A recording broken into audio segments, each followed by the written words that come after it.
And we come to the next speaker of our evening session, Chihiro Sasaki, and she will tell about probing chiral symmetry restoration with dileptons. Chihiro, do you hear me? Yes, hello, Elena. Hello, please share your slides. Yes, okay, you see it, right? Yes, perfect. Can you make full screen? Control L? Yes, I did it. Somehow it doesn't work. Okay. Yes, all right. Perfect. Very good. Please start. Okay, thank you, Elena. And then I would like to thank the organizers for invitation to this workshop. So let me start with the question. The question is given here in blue. Do we see, or better to say, how do we see a clear signature of chiral symmetry restoration in dilepton measurements? And of course, ideally, the best way is to look at not only the vector spectrum, but also the axial-vector spectrum.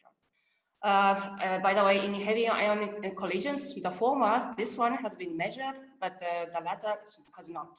But there's a way out. Namely, in a medium, hot and dense medium, the axial-vector mesons do appear in the vector spectrum. This phenomena is called the chiral mixing. The precise definition of the chiral mixing will be given shortly. Now, this is my answer to the question given in the previous slide. So there are two completely different types of the chiral mixing. One is the known, this is extremely well known, based on the low energy and low temperature theorem of Day, Eletsky, and Yofe. And then the chiral mixing effect has been included in many previous calculations done so far. On the other hand, there exists a totally different type of chiral mixing. This is induced exclusively by the density. And this will be the main topic of this talk.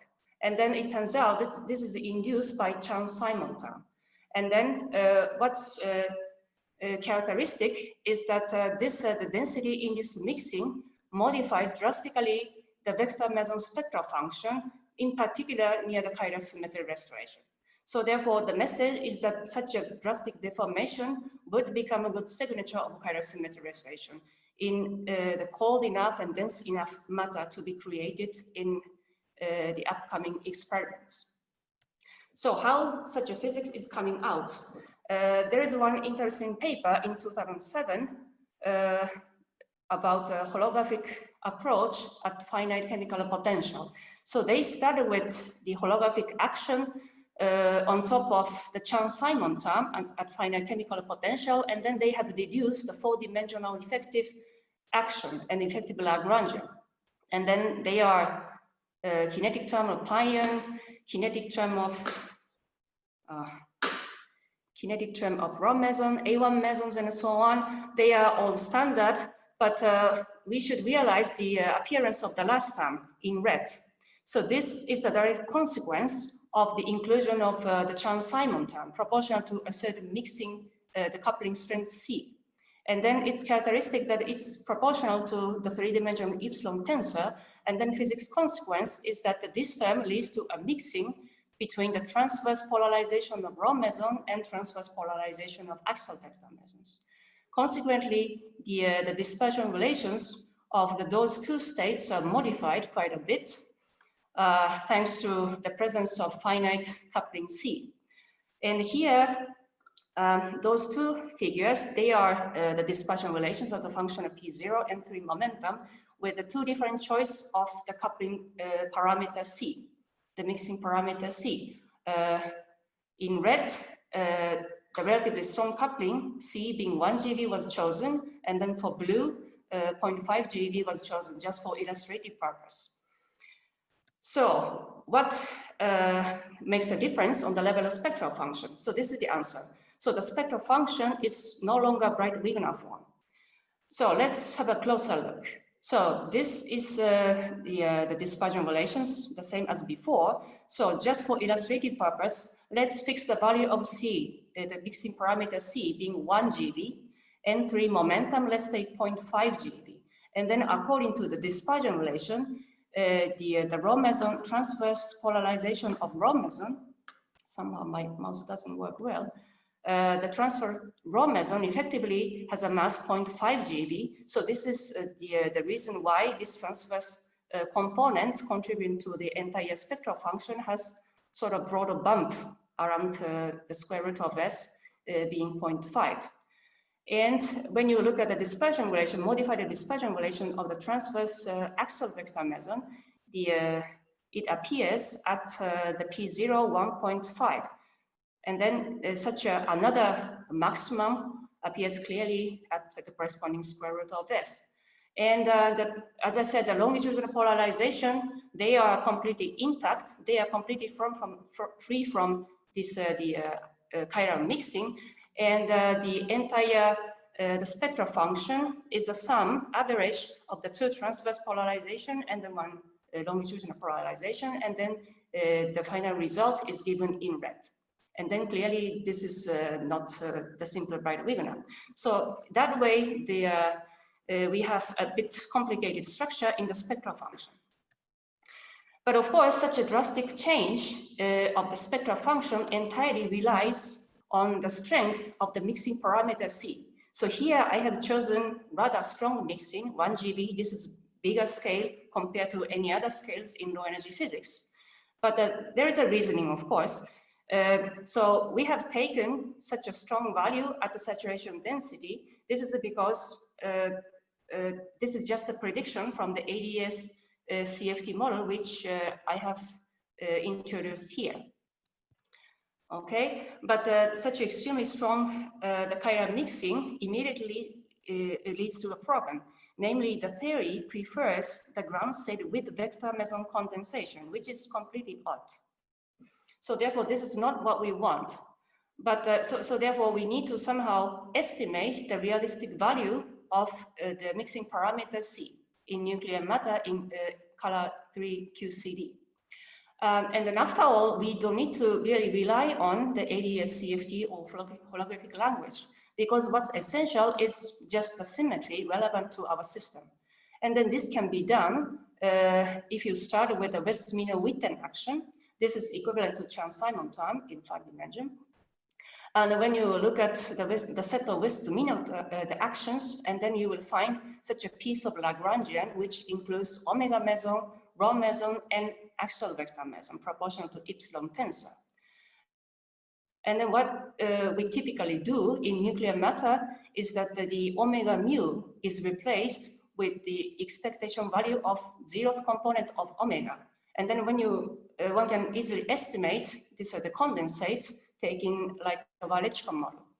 And then you see that this is essentially the density. And then omega and coupling as well as omega meson, they are of course empirically known. And then putting this back into the our West-Minor action, and then compared to the holographic effective action, you can extract the mixing parameter C. Now this is in terms of those hadronic parameters as well as the density. So the point is that this mixing parameter directly proportional to the net baryon density. And then put in empirical numbers of those parameters, you will get 1 order of magnitude weaker mixing at the same saturation density rho 0. Okay, and then one immediate question is that why the estimate done in holographic theory is so large. The one considerable reason is that this is simply because of the large NC effects. And in fact, one can see the similar sort of situation in describing the vector meson dominance. Okay, so therefore, to say something about the physics in a realistic number of color QCD, we should better stick to relatively weak number of the chiral mixing parameter. And then we'll see what happens. But actually, as I said, this is a weak mixing. And then in fact, this leads to essentially negligible contribution at the few times of saturation density. And then you may think there is no impact. However, what's missing so far in our argument is the potential, the onset or gradual onset of chiral symmetry restoration. So to motivate you, let's come back to our dispersion relations, which are now Taylor expanded for small 3 momentum P bar. And the plus sign is for the axial vector meson, and the minus sign is for the rho meson. So the point is that the mixing term, this one, second one inside the bracket, is inversely proportional to the mass splitting between the rho and the A1. They are parity partners in chirally broken phase, and then once the chiral symmetry gets restored, they become the chiral partners. So therefore, this mass difference is just the order parameter. Therefore, now one can naturally expect that when the chiral symmetry restoration sets in, effectively, this the mixing becomes, the chiral mixing effect would become enhanced, even if the mixing parameter C itself is not dramatically large. Okay, so this is a good enough motivation for us to proceed. So therefore, the key is that the in medium, the mass difference between those two party partners, as well as the in medium mixing strength, the chiral mixing strength C, as a function of temperature and chemical potential in a reliable way. So how to do this? The easiest way is just to utilize the well-defined chiral, the mean field models. There's a bunch of such a chiral mean field models, but within such a framework, what we can do is the following. So the mass difference is, as I said, the order parameter, and then order parameter, for instance, in the Waleczka model with chiral symmetry correctly implemented, one can calculate the vacuum expectation value of the sigma field, and then this is the order parameter which controls the chiral symmetry breaking and the restoration. And I have already introduced the zeroth component of omega field. This is essentially density. And among other chiral mean field models, we decided to take the model, which is called nucleon parity doublet model. So this model contains not only the meson parity partners, but also the nucleon parity doublets, not only the lowest nucleon with the positive parity, but also the n star 1530 or something. This carries the negative the parity with the same the spin 1/2. So therefore, we naturally expect that those two nucleon parity doublers become the chiral partner when the chiral symmetry is restored. So taking this model, we can handle not only the meson parity doublers, but also the nucleon parity doublers on the same footing within a single framework. So this is nice. And so the nice feature of this the parity doublet model is that the model can describe the nuclear liquid gas transition with the correct non-nuclear ground state properties. This model was recently extended by introducing in a clever way the core confinement and then apply to the physics of neutron stars. And then one of the essential parameters of this model were constrained by the astrophysical observation, like two solar mass constraint, a constraint on the radius, as well as tidal deformability. So this is the framework to start with. And within this model, let's compute the masses and the mixing as a function of T and mu. Okay, so let me, as an illustrative purpose, let me fix the temperature being just 50 MeV. This is low, but the finite temperature. And okay, so this is the result. So the line in red, this is essentially the order parameter, but so the calculated sigma meson is now transferred into the mass difference between the rho and omega states normalized by corresponding vacuum value. And then this is gradually decreasing, meaning that there is no true phase transition at this temperature, but we have only a smooth crossover. And then crossover is identified by looking at the corresponding inflection point of the order parameter, which appears here slightly above the 1 GeV in baryon chemical potential. And then this number is corresponding to about 2.5 in unit of the saturation density rho 0. This is not a crazy number.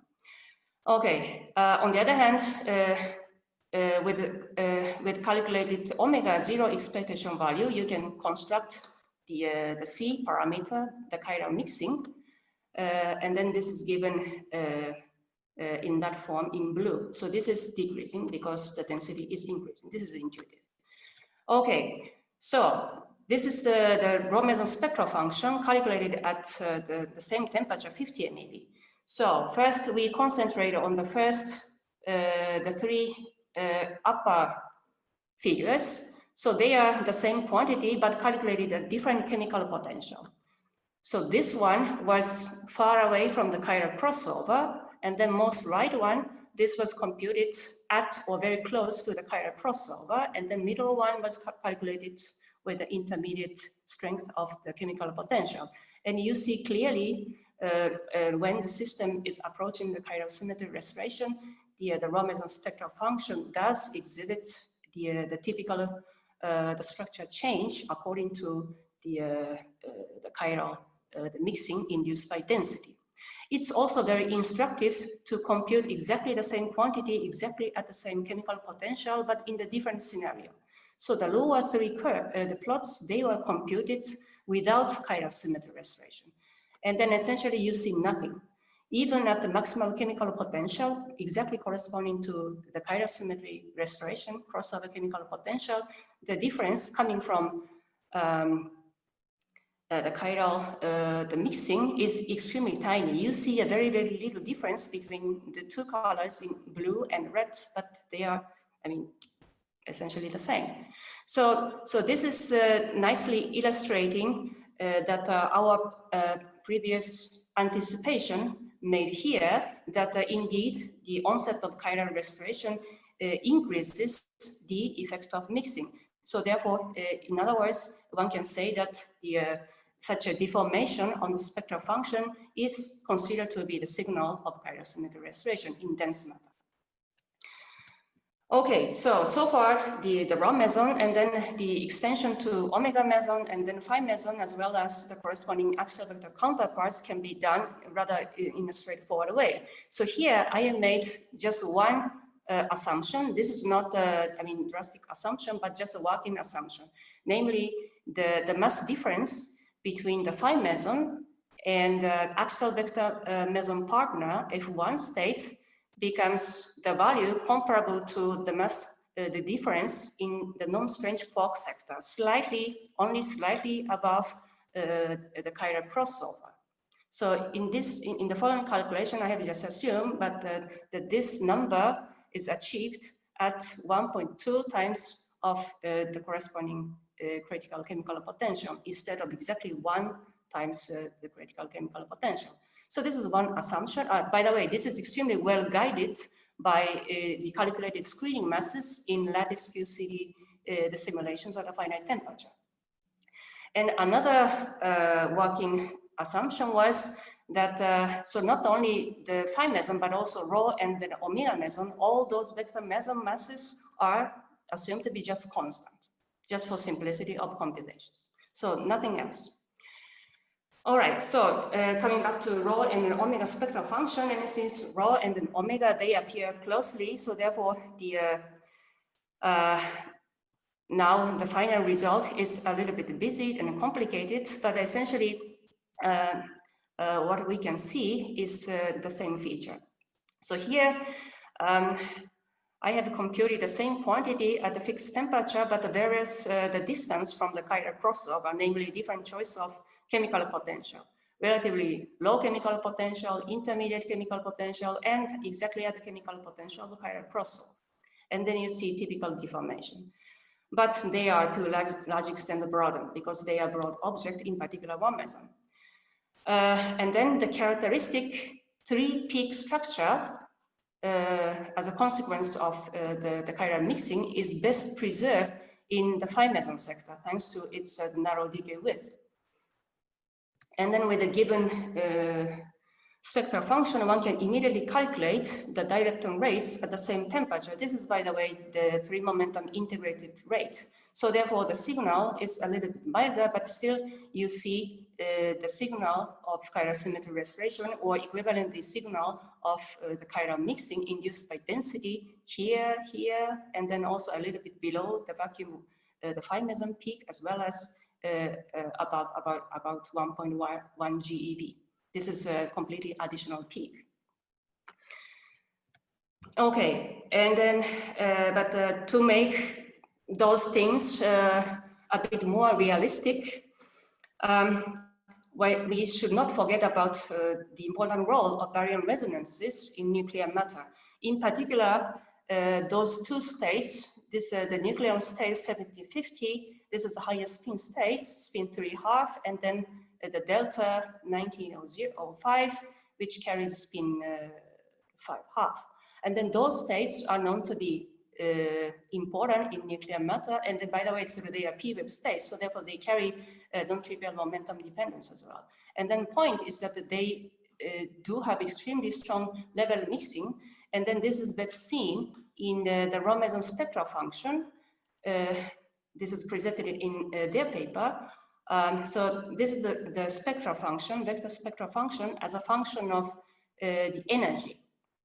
Okay, so this the solid line corresponds to the calculation at zero density.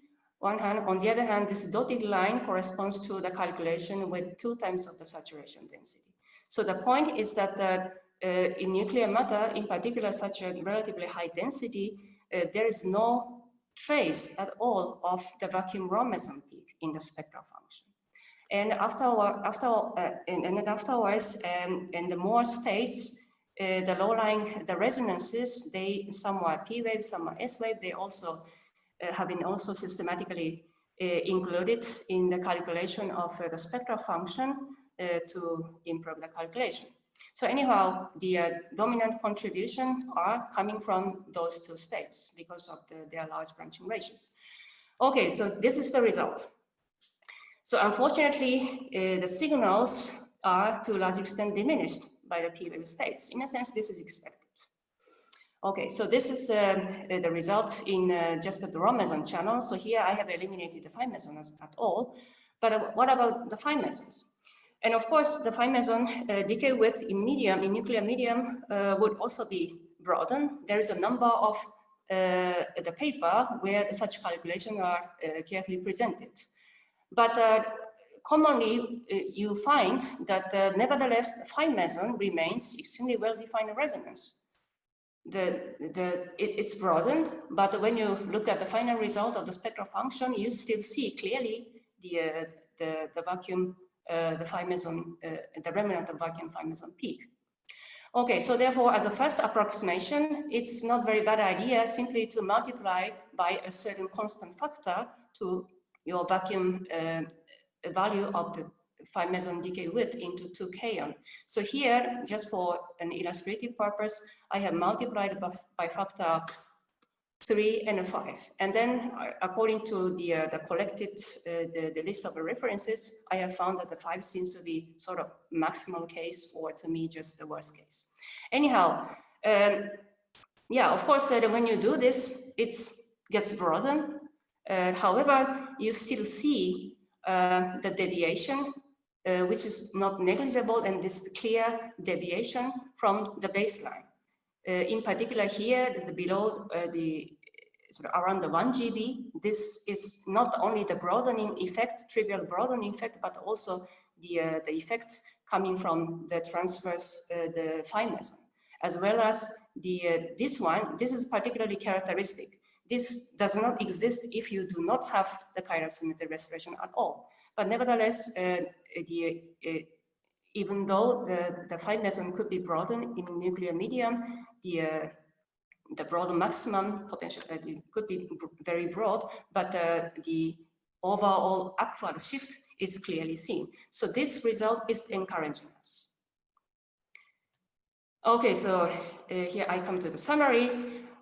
So I have shown you the mechanism in cold dense matter, how the chiral mixing appears, and then how this chiral mixing changes, modifies the Rho-meson dispersion relation, as well as consequently the Rho-meson and A1 meson spectral function, and then such a very clear structural change appears in the dilepton rates, which are observable quantity in heavy ion collision. And especially, we see clearly the structural change in the phi meson sector around 1 GB. This is relatively clean compared to the Rho-meson sector. And then you would expect such a structure change, not only the 50 MeV, but let's say up to 80 MeV. This was, by the way, calculated, confirmed within the model calculation, which are not included in the paper. But it should be below 100 MeV in temperature, but in such a very low temperature domain, we would expect such a structure change in the vector spectral function, and then possibly the modification would be measured in the upcoming experiments if they succeed to create a hot enough and cold enough and dense enough matter. Thank you very much for your attention. Thank you very much, Chihiro, for very interesting results. So please, do we have some questions to this talk?